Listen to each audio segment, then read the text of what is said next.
I'm Dr. Darby, and hi, everyone. Good morning. And I'm here to present about the Early Childhood Education and Child Studies degree. The Early Childhood Education degree is our 2-year degree, and our Child Studies degree is our 4-year degree. So I was told I need to talk about my journey by myself. And how we get to where we're going to go, and how do you know what you want to do when you grow up, when you get big? Well, I've talked about this a little bit before. That I had a very early on, I knew what I wanted to do. I was very goal-oriented. I knew by 13 that I wanted to get my doctorate. I don't know how I knew that. My sister, I have an older sister, she's 2 years older than me. She was the first to go to college. She's a nurse. But I was the first to go to college all the way. So I did my bachelor's, my master's, and then my doctorate, which is very frightening to my family because since I come from a family who is very poor and had no idea what education really was other than high school. You know, my parents are from the day where you got married in high school kind of a thing. They were pretty freaked out. So, you know, that was tough. It made it tough to develop a support system for myself, you know, going through college. I started really early doing community service and volunteering. I knew I wanted to work with children who had disabilities. The primary focus that I wanted to work with were children who were deaf and hard of hearing. So I started working with, there was a deaf gentleman in our community who, he got kicked out of the deaf school for partying, and so he had to go to our school. But we were in the same sports and the same sporting activities, and so I would let him know, we ran track together, I would let him know when his race had been called, and I would, help him know when it was time to move on, and I would sign for him to translate to answer any questions that he had, within our track meets and things like that. And through working with him, I took some classes on how to sign, and then I found out about this camp for deaf children, which has wonderful names called Deaf Camp. They're very creative. And so I started working with that. It was 10 days a summer, but I worked with that year-round in fundraising and things like that because it served children who were very, very poor from the ages of 4 to 18. Can you imagine sending your 4-year-old off to camp? That just amazes me. So I went on to college, searched for a major, or for what it was, what it was called that I wanted to do. This was before the internet. I had to go to the library, use a card catalog, we spoke through smoke signals. But I found this major called Speech and Hearing Sciences, and I was just in love. So my bachelor's degree is, I went to Indiana University, huge school. I majored in speech and hearing sciences and loved it. Well, anybody who has any knowledge of what we call it here is communication disorders, but most of the universities across the country call it speech and hearing sciences. You can't do anything with a bachelor's degree. You have to have your master's degree, and you have to have your C's within your master's degree, and that says that you're certified. And after I finished my bachelor's degree, I said, we do all this therapy with these little bitty kids, and for 45 minutes a week, and then we send them home. We're doing nothing with the parents. So the parents don't know what they're supposed to do, because if they did, they wouldn't be seeing us, wouldn't be getting therapy. So what about moms and dads? And what about that little brother over there who looks really left out because this little boy has a special need or a delay or, a full-blown diagnosis. So wait a second, this is impacting the whole family, and that's called family-centered services. Well, they didn't have that. That wasn't a name when I was in college. And I thought, boy, we're really bailing on something. There's this idea of one child getting therapy and the rest of the family not. It's not going to help. So I was looking, and this isn't what's going on here. Well, I found early childhood special education, and they do focus on the family. But I never wanted to teach. Never, ever, ever. Never wanted to be in the classroom with little kids. I knew I wanted to teach as a professor. Never wanted to teach little kids. So what was it I was doing? Well, as I went through this program, the early childhood program, early childhood special ed program, and that was also at IU, they kept accepting me and paying me to stay, so I did. So why not? Dabbled with going to Boston, got in, changed my mind, got back off the plane, stayed home. I didn't get off the plane. I never got on the plane. But so I stayed and got my master's in early childhood, knowing that I wanted to work with kids. Learning as I went along, wait a second, we can prevent most disabilities, which is amazing to me. And how can we prevent them? Healthy pregnancy is one. What we do in our environment is another. So I stumbled on this thing called home visiting. And I thought, my word, we can prevent all sorts of disabilities, which would, improve that child's life, which would improve this family's life, and so on. And so after I graduated with my master's degree in early childhood, I became a home visitor. And I did that for a few years and decided I've got my feet wet, and I worked all through college. I am soaking wet. I'm ready to go back to get my doctorate.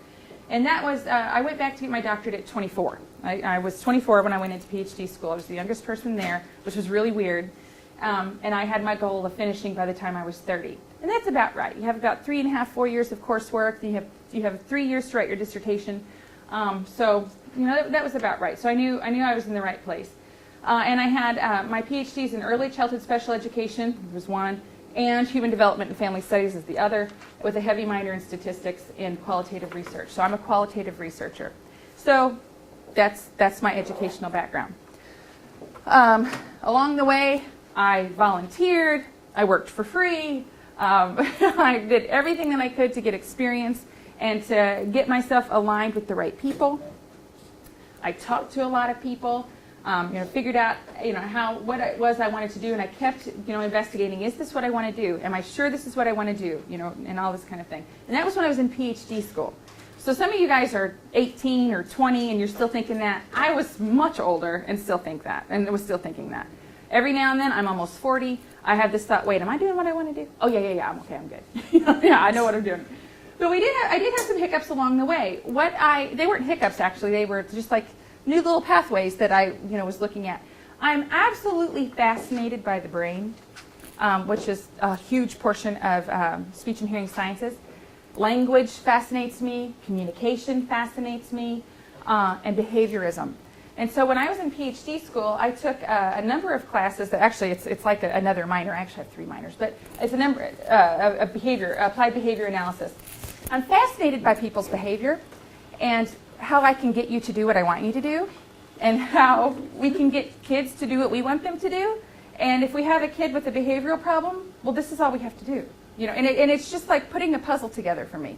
And so I'm just fascinated by behavior, and I'm fascinated by communication and behavior in animals, because if we understand how an animal's brain works, because that's the basis of child development, if we understand how this brain works, we can translate it and we can, look at this child, because if we think about Pavlov's dogs, that's where we started learning, right, about behavior. So fascinated by behavior, absolutely fascinated. And I've got all sorts of rules in the syllabus. We will follow these behaviors. If you break this behavior, this is the consequence for your actions. But what I've learned is that some people, it's worth my time to enforce that consequence. Other people, and there are a couple of you in this class, other people, it's not worth my time.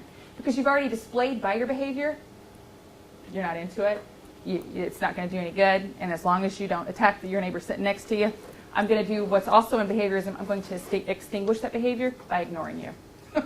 Because it's not worth my effort.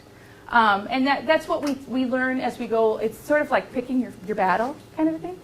But so as I was going along, I'm so fascinated by behavior. I was training my lab, Phoebe. I got this lab, and I was training her to do all these things and communicate through hand signals and ring a bell to go potty and do this if she needed to do that, and how she was communicating with me.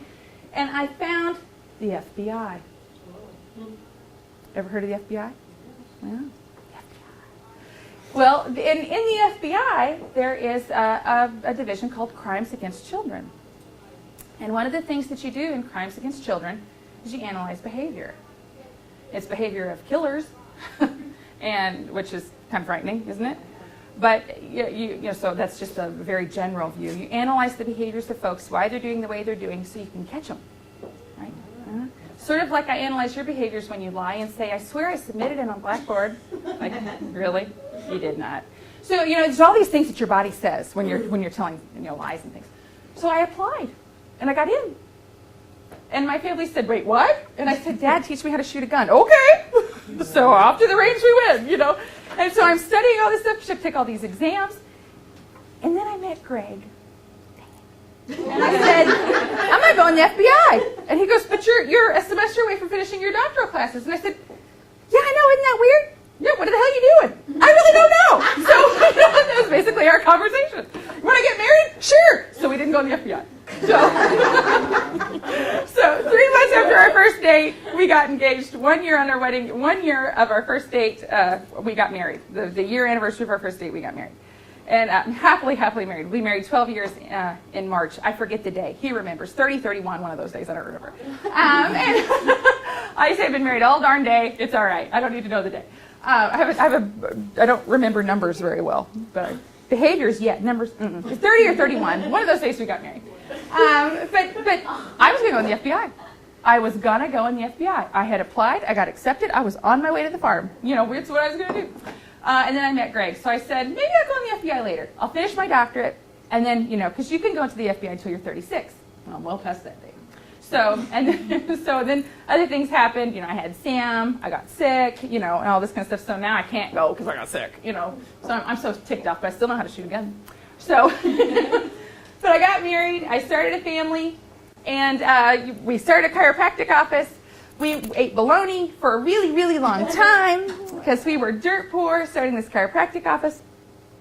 And one day I was looking at the Chronicle of Higher Ed, which is how faculty or people with PhDs look for jobs. And I saw this thing, Western Kentucky University.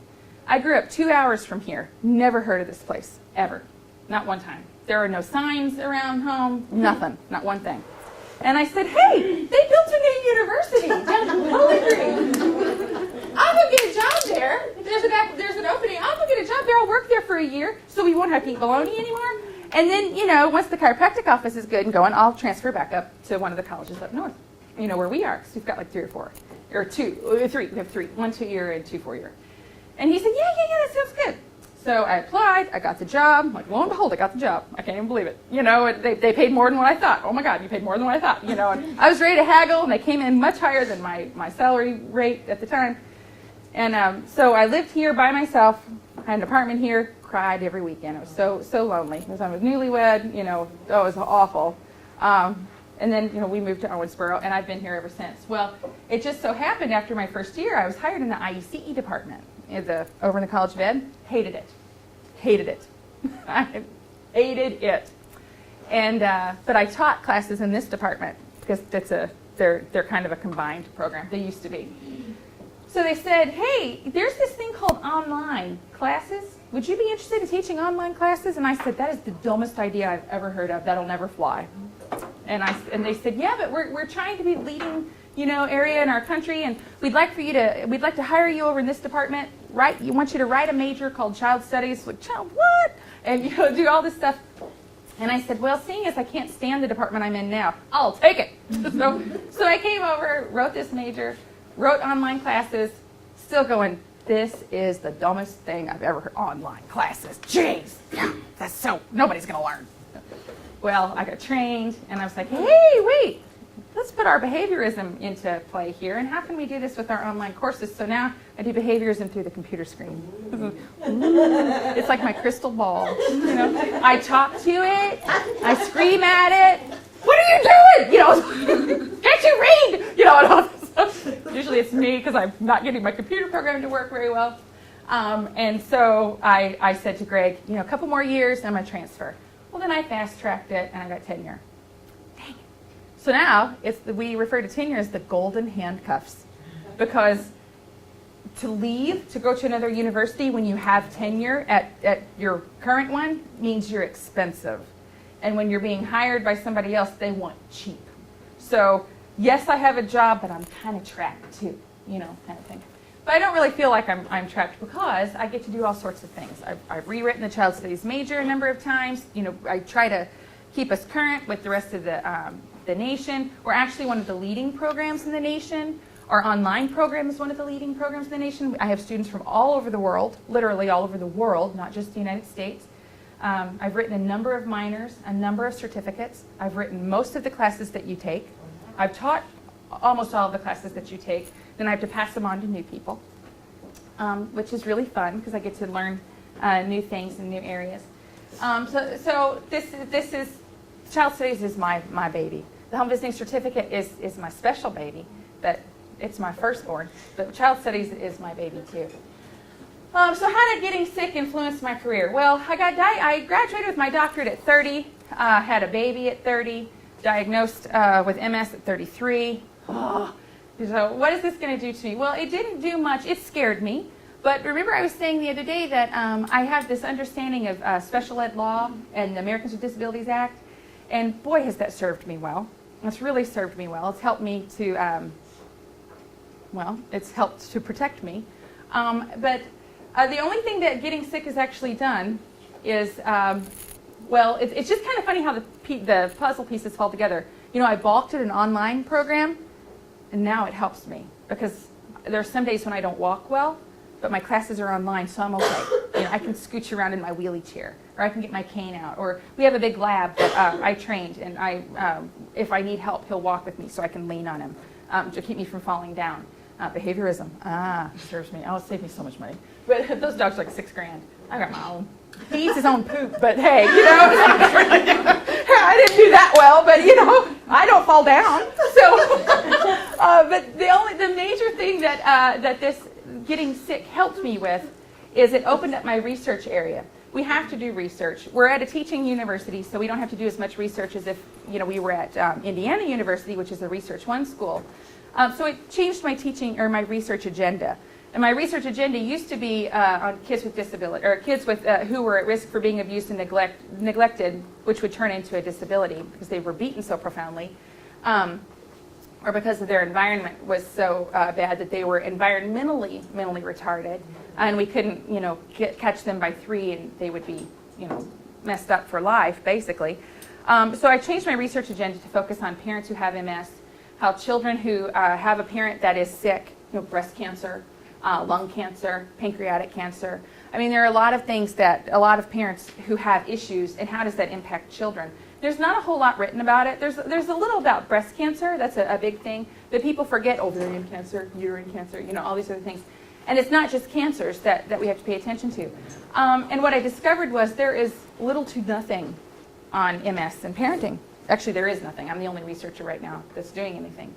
There's a lot in the medical area, which we need that, and I would never poo-poo that. I want them to cure it. I'd be so thrilled. And so what I'm trying to do is use my knowledge, my background, and my everyday experiences to help, kind of better guide folks who may, whose MS may be far worse than mine, and whose children may be much younger than mine. So I've had a lot of really great opportunities from having a doctorate and trying to align myself with the right people. Or not the right people, but just saying, hey, I'm here. We have matching interests. Let me help you. Or can you help me? Back and forth. I review a lot of textbooks. There are a handful of textbooks that you guys use that the publisher sent me prior to publishing them. And I went through, make sure they're all right. Are they readable? Does this stuff make sense? What's the research say, and is it correct? I'm a reviewer for a number of journals. So before a lot of the articles are published in your journals, I'm one of 2 people in the nation who decide if they'll be published or not. So it's a big deal. So that's why I have to know APA. That's why I have to understand research, and that's why I have to understand all these areas of development. Not just child development. We talk about that a lot, but everything. So my 2 majors for my doctorate work really well together. And I am a reviewer of children's books. That's the thing I love the most. I review probably 5 a year. And then, to make sure that they, do they work for children? What age group do they work best for?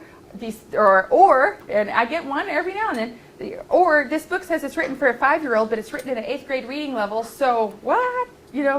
How do we use this? Well, we can't, so nope, got to reject that one.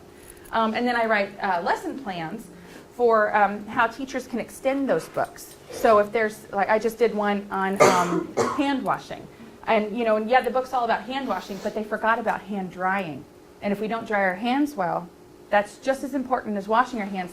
Our hands get raw and cracked and infected, and then we don't wash our hands because it hurts.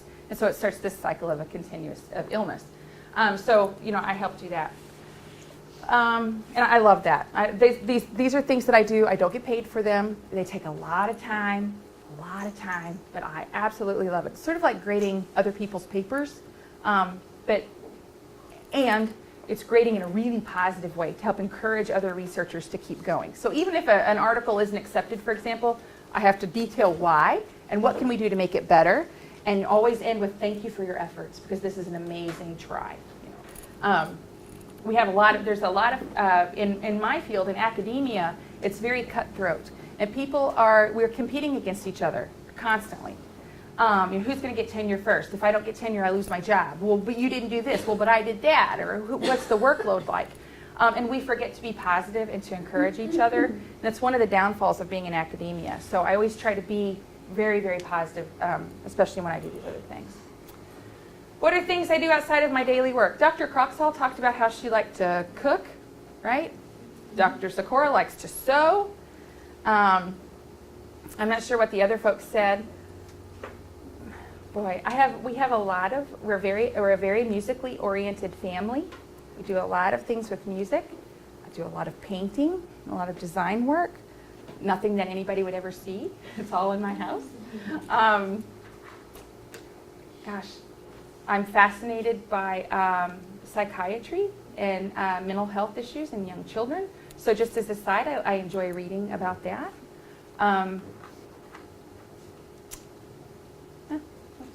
I do all kinds of stuff. Oh, and I love to garden. We have worked really hard.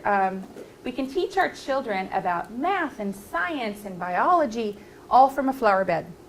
And so my daughter and I, since she's been very little, when I picked this up from my mom, we like to plant, flowers in the flower beds, but not just to make them pretty. We try to plant things that will attract certain animals. And then so we have plants that will feed an animal, but then also that they can lay their eggs on. So it's a host plant. And then they would move over to this, and then this would do here. So we try to make our own little ecosystem. And sometimes it takes a number of years. But this past year we were very successful. We have a new group of hummingbirds. We finally attracted a new family, which was really cool. And we raised butterflies. And so we taught Sam about reproduction, not sex, reproduction. And how we can watch these butterflies mate in the air, and then watch the mother go in within 5-10 minutes lay her eggs. And we take those eggs inside and we raise them all the way up through their different stages. It's fascinating, and we think it's fascinating. We're total nerds, but it's absolutely fascinating to us. And so we're writing some curriculum on that, and hopefully a paper on how to teach young children about reproduction. And it's just interesting. It's interesting to watch a little child's brain click through all of these processes, and how, if we take care of our environment, this is what we're taking care of, and this is what we're raising, and so on. So during the summer, I'm a huge gardener. Huge. My husband killed a garter snake that was in my garden, and it made me so mad, because that little guy was clearing out what he needed to clear out. He wasn't hurting me, and I would go and shake a bush, and he would scurry away, and then I would do my work, and then he'd come back and eat what he needed to eat, and my husband screamed like a girl and then came running to the door. Look what I killed. And it was a little bitty thing. And Sam and I were like, dang it. He wasn't going to get you. So Greg doesn't like snakes. So, yeah. That was my little guy. One of the things you're supposed to do in your Love It, Like It assignment is talk about organizations that may be applicable to your field. So I wanted to give you a list of, these are just some of them. These aren't all of them. Some of the organizations that I belong to. This one is the one I'm most proud of, the Consortium of Multiple Sclerosis Centers, because these are primarily neurologists and neuroscientists, and I had to apply to get in, and I got accepted. And I was so thrilled, because these are really, really smart people. So I was really excited to apply and get accepted to that. That was a huge honor for me. I'm in the National Council on Family Relations. Most of you are familiar with that one. The Council for Exceptional Children with the Division of Early Childhood. These are focused on disability and children who are at risk. So these are both things that, this one's one you all should be in, even though you're a child studies major. Family studies, it's no question you should be in it. These two, everybody can be in that as well, because it's beneficial information. I'm still fascinated by, I'm not fascinated by it, but child abuse and neglect is something that I'm still very involved in, and pay a lot of attention to, and a lot of my research still goes towards that. So I'm in the International Society for the Prevention of Child Abuse. I'm in NACI, I'm in SICA, and these two are really big, especially if you're interested in being a home visitor. The Prevent Child Abuse America, they are aligned with Healthy Families America, which we'll talk about with the home visiting lecture. And then this is a national organization that's broken into states, and I'm in the Prevent Child Abuse Indiana section. I'm not in the Prevent Child Abuse Kentucky because I don't live here. I live in Indiana. And then all of us in this department are in the American Association of Family and Consumer Sciences, but I don't do too much with that except read some of their research because it doesn't apply as directly as these things do. Okay, so with our 2-year program, our early childhood education program, some people call it the child development program. It's not, it's the early childhood program. It's a 2-year associate's degree. We have 67 hours of coursework. 46 of the hours are in the major. The emphasis is on kids, on little kids. The idea is that anybody who's in that 2-year program is going to work in childcare, and that's pretty much it. You can't do a whole lot else with that degree. We try to encourage anybody who's in this program to roll into our 4-year child studies program that's going to give you much greater opportunities professionally. Your salary will go up quite a bit. Every now and then we have, a large portion of the, the majority of the students that are in this are with the Kids Now Scholarship. So their child care center is paying for them to come back to school, and they can take 2 classes a semester. And so it takes, even though it's a 2-year program, it can sometimes take 4 to 5 years for people to complete if you don't, do your semesters in full time. It is completely online. There are some classes like this one. Even though it's completely online, we have some classes that are face-to-face.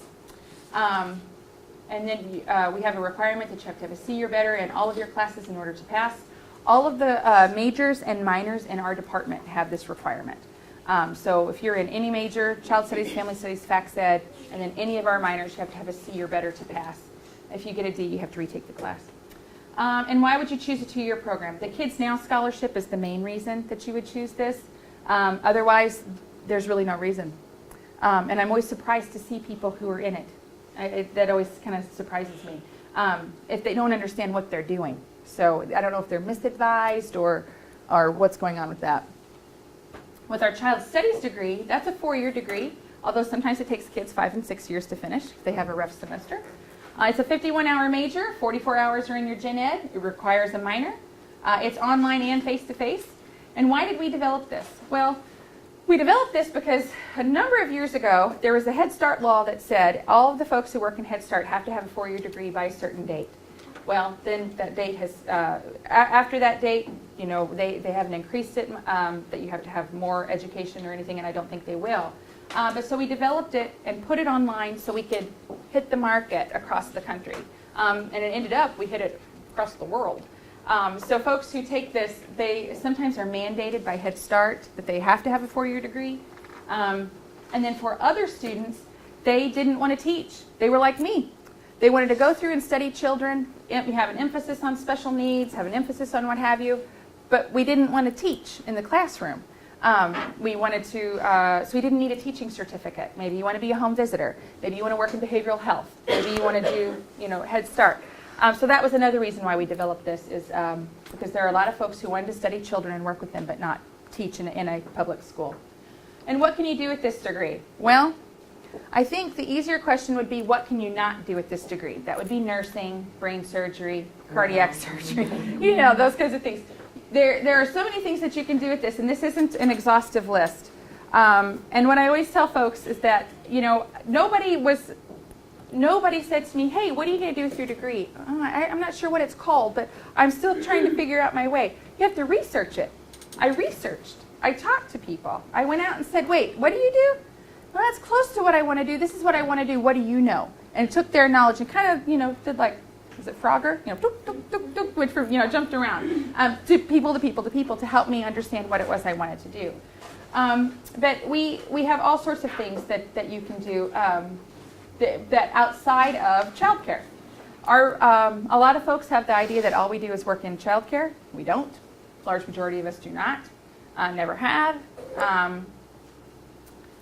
We understand it, but we know all about it, but that's not what we want to do. If that's what you want to do, whatever floats your boat's great. But there are all sorts of things that you can do with child studies. Okay. I feel like I forgot something. All right. So I understand that you may have developed discussion questions. They're all graded, by the way. So, what you got? Yeah.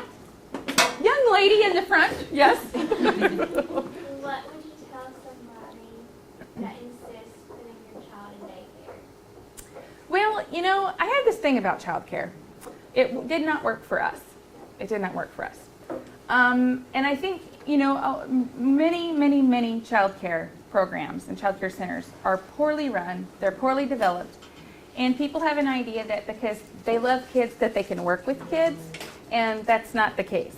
You know, you can change diapers, maybe, but if you don't understand development, you're not going to work very well with those kids. But I understand that it's a requirement for people. They have to work. They have no resources. They've got to use it. So I would guide them there's a place here on campus where you can go and understand the ratings of child care centers, the STAR system, to go and investigate it themselves. But then we have an issue of cost. The better child care centers are more expensive, and that's just not right. It's not fair and it's not right. So in order for child care to improve, something at the national or the government level is going to have to change, where child care providers are paid more, but it's required you have a degree. You know, maybe you're the really low man on the totem pole while you're in school, but you know, once you're educated, then you can have these jobs, because I think it's important just how they're run. You know, if we look at Google, if we look at Toyota, all these places that have on-site child care centers, these are the cream of the crop. And these people have 4-year degrees who are running sometimes master's degrees. And we need to follow models where we have more, they're paid more, the education is better, but the parents aren't as strapped as, yeah. So what would you tell someone a mother-in-law, what would you tell a mother-in-law? What research or what to back up why you don't? Okay, well there's little research that says a child care center is bad. The research says that a bad child care center is bad, right? We know that. But there used to be an old wives' tale that if you put your child in child care, they would have no social skills. That's not true. You know, that's not true. Are they going to die from it? No. Are they going to get sick from it? Maybe a little more at first, you know. They are going to catch things a lot faster, like, you know, hand-foot disease. But there's no research that says, geez, as an entire sum, child care centers stink, you know. I would, if I were a parent, if I were talking to a parent who was interested, I would do unannounced drop-ins. Well, a drop-in is unannounced, and ask for right then and there a tour of the child care center. Greg and I did that once, just because I wanted to show him. And we went to the best one in Evansville, and we watched a girl abuse the child with the director. And I said, yeah, hi, I'm Dr. Haynes-Lawrence, and that, I'm reporting it. No. And I was a mom looking into this, and she just, you know, and I'm going, you're the #1 and affiliated with the church, and affiliated, that gal's beating that baby, you know, and she didn't step in. Oh, well, he has behavior problems. And I said, no, we don't beat children, you know. So that was a bit of a struggle for me. But, you know, it worked out for my house. We never had to use child care, and we worked it out so we didn't. And we took a financial hit, you know, because we didn't use it. And, you know, we took career hits because we didn't use it. But it wasn't right for us. It just wasn't right. So, but we were very lucky, you know, really lucky to rearrange and do things like that. So I think you just have to go with your gut. If it doesn't feel right for your child, then you tell your mother-in-law it's your child. Yeah. I've been there, done that. They'll get over it. You know, so yeah, it's your child. So anybody else? Yeah. What's the major difference between family and child studies? You know, they are brother and sister. They are brother and sister. A lot of the family studies classes are outside of our department, so I have no idea what you're being taught. I do not know what they're telling you. We are hardcore child, but you can't have a child without the family. So there's a much greater emphasis on children, and that would be the major. Yeah. It really should be a combined program, but yeah. But the folks who don't really care for children all that much and just want to work with adults or that kind of thing, it makes it tricky. So There's a reason they're separated, but it's, you know, it's a wobbly fence. You can push it down and go to the other side. Come to child studies. Okay. Anybody else? You were saying something about who might not have been taught or just the class right about it. Now, could you repeat that? I question why some folks are in the 2-year program. And I don't know if they have been poorly advised. There are a lot of bosses in the field that think they know what they're talking about and tell their employees what they need to take, and which you shouldn't do because it'll get you nowhere. I have one right now who's been in college for like 8 years, takes 1 class a semester, and it's what her boss tells her to take. She has worked towards nothing, absolutely nothing. And I tell her every single semester. But so for the 2-year program, I just wonder, what's your purpose of being in it? You know, why did you choose that over a 4-year degree? So I just wonder. And every now and then it's because, you know, you're being paid, you know, by your employer. That's a great reason. Fine. But if you aren't being paid by your employer, why are you in it again? Because even though the classes in the 2-year program will roll into the 4-year, there are about 5 that count for nothing. Well, they count for electives, but after you do your major, your minor, and your gen eds, you don't need to have any extra electives. Maybe 1, you know. So that's what makes me say, what are you doing again? Yeah. Anybody else? Oh, yeah. Mm-hmm. You were saying you didn't have like a support system, so all this you do is like it's a lot to do, and instead of you do smart.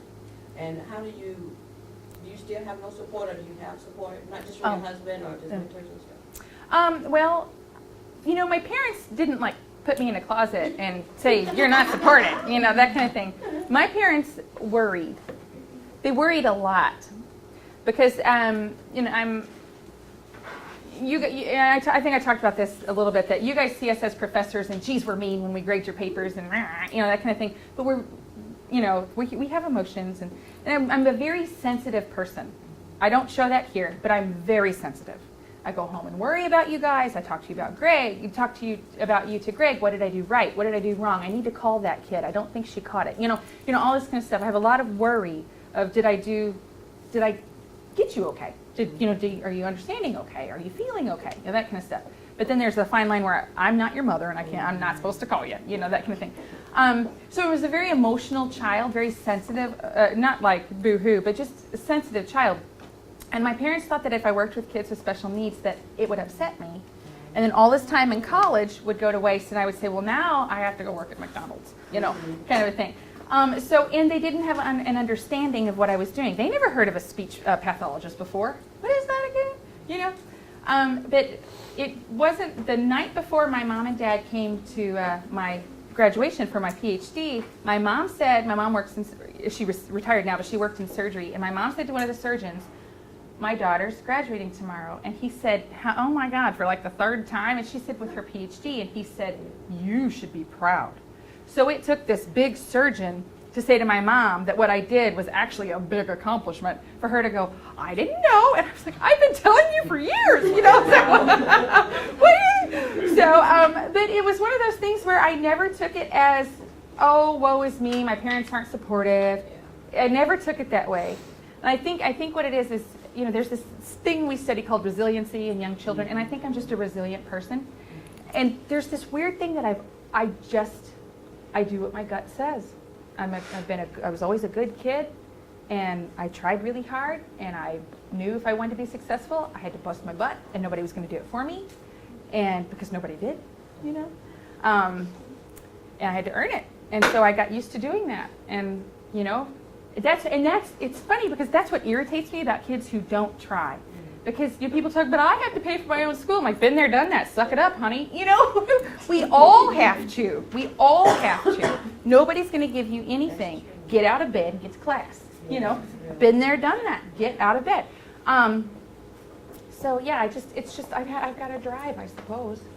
I guess I just have a drive. But you know, that drive goes into other things too, like my marriage. It's very hard to be married. oh, sweet mother of God, is it hard to be married? You know, it is not dating, you know, and you know, you have to work at that. But I've got a great partner, so we work really well together. It's hard to be a good parent. It's hard to do, you know, so I'm not afraid of work. And I fail. I have no idea, you know, but I just scrap that, try again, you know, see what we can do. Yeah. Yeah. What are your expectations for your daughter?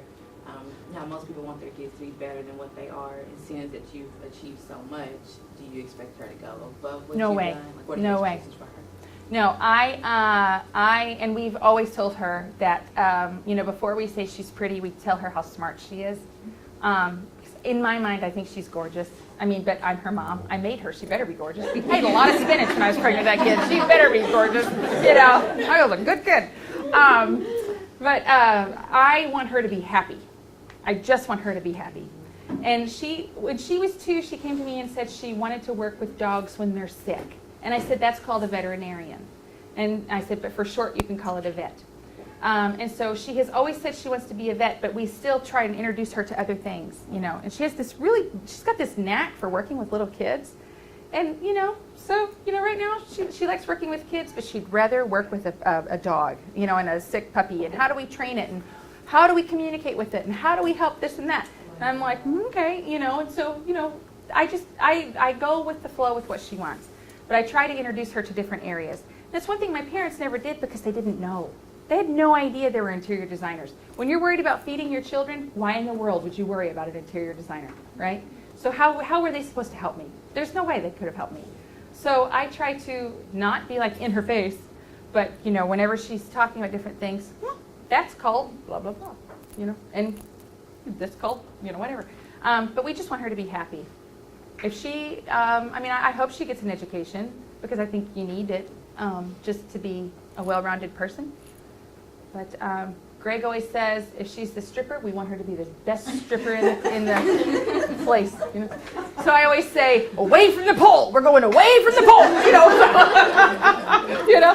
But if she's going to be a stripper, we are going to teach her moves. You know, I'll take a class. I'll figure it out. You know. But so we're just very supportive. Man, I hope that's not what she does. But you know, not to diss any of you if you're strippers. There's a place for everyone. Yeah, sorry about that. Yeah, so we're just supportive of her. We want her just to be happy. Anybody else? It's the truth. Yeah. What are all the different career opportunities with this degree in like child abuse and child neglect? We are, you know, at the very beginning of the semester, I was talking a little bit about the difference between us and social work. Yeah. And how, social work is a responder, and we are preventers. Yeah. So we prevent everything. We can, you know, work with parents. We can work with young children. We can do all the stuff that, you know, people who are at risk for abusing and neglecting their kids. And so there are all sorts of things that we can do. One of the things that we can do is work through parenting programs. And the parenting programs could be court-ordered, which are not fun. Those folks are not happy, you know, that they're there. Or they are through home visiting, like Healthy Families America. That's a prevention program, and we go into the home to prevent these things from happening and teach parents about child development, like about parenting. Hands? It's like Yeah. Hands. Healthy Families America is in every state but Kentucky. Yeah, in every county, in every state, and every county. In every county, in every state but Kentucky. I don't understand. Yeah, it's bizarre. So we have Hands. So we have home visiting. With crisis nurseries is another area that people don't really pay too much attention to. I've done some studies on crisis nurseries, and I have the only national website that outlines every crisis nursery in the country. So, and it's so funny because the nurseries every now and then when they start a new one, they'll email me, and I'm always like, oh, I can't believe you even look at that. You know, and it's still there, but people look at it. So it's what they need. CASA, court-appointed special advocate. And that would be case management too. If we were youth counselors, we would be catching it probably after the fact. You know, domestic violence is somewhat after the fact. But there's quite a bit that we can do. And you know, a lot of times, if you see a job that says must be social worker, well, but does it say you have to have a license? Because if you're not a licensed social worker, We can trump you. We are often more educated than they are. Not more educated. We are often a better choice, but because our title is a little bit different, the title of our major is a little bit different, the whole country knows what a social worker is. They have a picture of a person carrying a baby out of a house, but they don't have a picture of us. We are the people bringing the sunshine in so that our babies don't come out, kind of thing. Does that make sense? Yeah. Oh, sorry. Yeah, Kelsey. Well, with that, like what she was talking about, so like, how do you, like, whenever a baby's born, and then like, if it's more grown, like, I don't know if you know the and so. They are reported. Okay, so how do you get someone in before? Because it seems like. Their OBGYN or their doctor who's treating the pregnant mother calls. That's what I'm asking. They make Okay, referrals. So there are people who do that. Oh yeah. Oh yeah. You have no idea. Okay. Yeah. 'Cause that's what I'm Huge thinking, amounts. like, Yeah. That's what they would need, Yeah. for And then- someone to say. And yeah. And what we usually do, like what I did is I got them right when they found out, bless you, right when they found out they were pregnant. And so I walked them through their pregnancy. I was in labor with a lot of them. I did, and then I had them for 3 years. Yeah, 5 years, till the baby was 5. Yeah. Yeah. So, and it was, it could, the times that you visit them, it could be, it depends on where they are in their pregnancy and then where they are with their child. So it could be weekly, bi-weekly, that kind of thing. It could just be a drop-in visit, that kind of thing. And So is that like an organization, or was that just something? that's a home visiting. That's home Okay, visiting. home visiting. Yeah. So the OB/GYN would call the home visiting place? They would probably make a referral to WIC, and WIC would call us. And most of our clients didn't have an OB/GYN. Right, that's what I'm Right. thinking. Right. Yeah, it was a nurse at WIC. Yeah. Right. No. And so the family care called, or the emergency room doctor called, or yeah. So we're deep in the system. We That's had our what I'm fingers. thinking. And sometimes neighbors called. Right. Yeah, anybody could call. I mean, it's not a punishment. It's the agency I worked with was it was at will. You could come and go. It was free. If you want to be a part of it, you can. If you don't want to be a part of it, that's okay. We're going to tell you what it's about. Okay. And then if you want to be a part of it, yeah. And most of the time, if people said no, 4 months later, they'd call us and say, I just had this baby and I don't understand. So I'm like, okay, we'll come help you. So, and what's fascinating is in other countries, every person who has a baby has a home visitor. Doesn't matter what your economic status is, because they're that beneficial. Here, it's only if you're at risk for abusing them, which is, yeah. So it's kind of weird. That's kind of part of my question too, about how do you know who you don't visit? And is it like, if a teenage girl has a baby, is that more of an at risk? Yeah, and it's based on your socioeconomic status. There's an equation that we would use, and depending on where you were in poverty, like if you were a middle-class person, we had a visit to a middle-class person, happily married, all this. She wanted the information so badly, but because she made so much money, we had to turn her down, which is too bad, because that's implying that people who make a decent living don't abuse their children, and we know that's not true, right? We know that. So it's kind of funny. Yeah, it's kind of funny how it works. But, yeah. Looking back at the whole puzzle, Mm-hmm. is there any pieces that you would take out and redo? Would I redo any of the pieces of my puzzle or change them? No, absolutely not. Even the bad things, because everything that has ever happened to me has gotten me to where I am now, and it's brought me Greg and it's brought me Sam. And somebody had written, "What's your greatest academic achievement?" I'm like, I don't know. I just have Greg and Sam. I don't know. They're my achievement, and and they're my achievement every day. I'm very proud of our marriage, and I'm very proud of our daughter, and how hard we work so hard, and and we have family meetings. We talk about it in the parenting class that we have family meetings, and everybody rolls their eyes. Oh, geez, family meetings. You do not. Like, no, we really do have family meetings. But we are a democratic family, and we are a democratic parenting system, and what are we doing? We're trying to raise good people. Well, good people. Good people. And 4 good dogs, 2 of which we have. Yeah, so those dogs, so no, there's nothing I would change. And that doesn't mean that it's been smooth sailing. Oh, no idea. So not smooth sailing. Not even close. Not even close. So, yeah. Anything else? No burning questions? question. I'm gonna try to. So, with special needs, did you ever like specifically work in a nonprofit organization or anything that was geared strictly to special needs, or was it just more based on research and stuff? Right.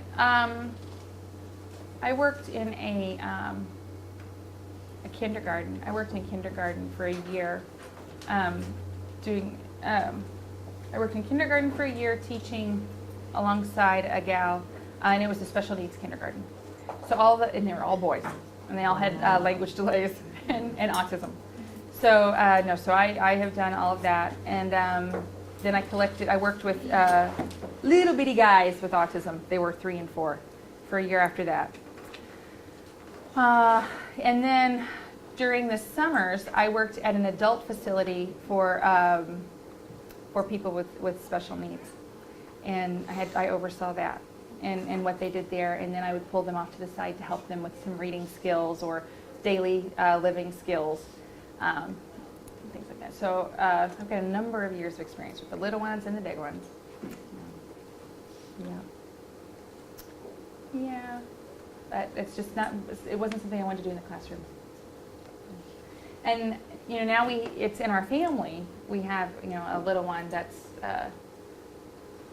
my niece is psychotic, and so we have to there's a lot that I have relearned about. That's where my fascination with mental health has come in with young children. So most of the time we talk about mental health, we talk about older people, your guys' age and my age and that kind of thing. We don't talk about mental health with young children. And where the mental health field how much it has changed with young children. It's fascinating. And right now we're big into drugging them, and that's not a good idea, and the cycles that can start, and the addictiveness of some of these drugs, and are we starting young drug addicts at 5, and all this kind of thing. So I have a lot of very personal work with her, and how it can destroy a family. It can absolutely destroy a family. And what we have to do to help that. A lot of experience there. Yeah. For a child who does have like ADHD and things like that, how you say we're drugging them. I worked in a place before, and a little girl, to me, she was just always excited. She was happy to do anything, but she went to her teacher, told her parents to take her to the doctor. They diagnosed her with ADHD. They gave her pills, and when she came to class, she was like a zombie. Yeah. She wasn't doing nothing. She probably said a couple words to you, and her mom's to the point where I'm not going to have my child on this medication if she's not able to do what she was doing before that. Yeah. So she took her off, and so the teachers were kind of going back and forth about why she should be on it. But what is your take on that? Well, first of all, teachers aren't doctors. Right. And was this in a child care center? Mm-hmm. Okay, yeah, and they're not even close. Probably don't even have a 4-year degree. And so, we have to be very careful of that's where they do this a lot with little boys. The little boys are energetic. They're very different from little girls. And a lot of teachers who just don't want to tolerate it, or have poor behavior management in their classroom, and also don't understand child development, the first thing they say to mom, dad, drug him. There's something wrong with him, drug him. My son wasn't like that. Yeah, well, your son isn't him. So, so we have to be really careful when a teacher says, take him to and do, We also know that 3 years ago, the Journal of Pediatrics put out a report that stated, pediatricians do not understand child development. No kidding! Go visit one and watch them. Boy, they know how the heart beats. They know what immunization to give. They know whatever. They do not know child development. And it would crack me up when we took Sam to her pediatrician for whatever visits. They would ask Greg stuff about bones. They would ask me stuff about development, about other people, and we still had to pay when we left. And I'm going, this is not right, and, or my doctor, I'm sitting on a table with the sheet, asking me about a behavioral problem with her child. I didn't come here for that. Have some your time. So come on, And I remember saying, we got really? Every year. And so every year I would go in with my little report. Okay, well, have you tried this? Have you tried this? Can I get dressed now? But we have to be very careful with what our teachers tell us. And Teachers have to be very careful what they tell parents. Yeah. You may be a teacher. You do not know that child better than the parent. You do not know children better than that parent, and you don't know what goes on in that home. You are over your classroom, and you know your classroom, and that's that. You're a teacher. We are not gods. We are not, doctors. I'm not a medical doctor. We are not popes or nuns or whatever holy people. Okay, we do not know other people, and we have to be very careful with what we tell parents, because parents are looking to us for answers, and we don't want to misguide them, because we're misguiding the future of their kids. So we want to be really careful with that. But I am not into drugging. There's so much that people do. No, not at all. Not at all.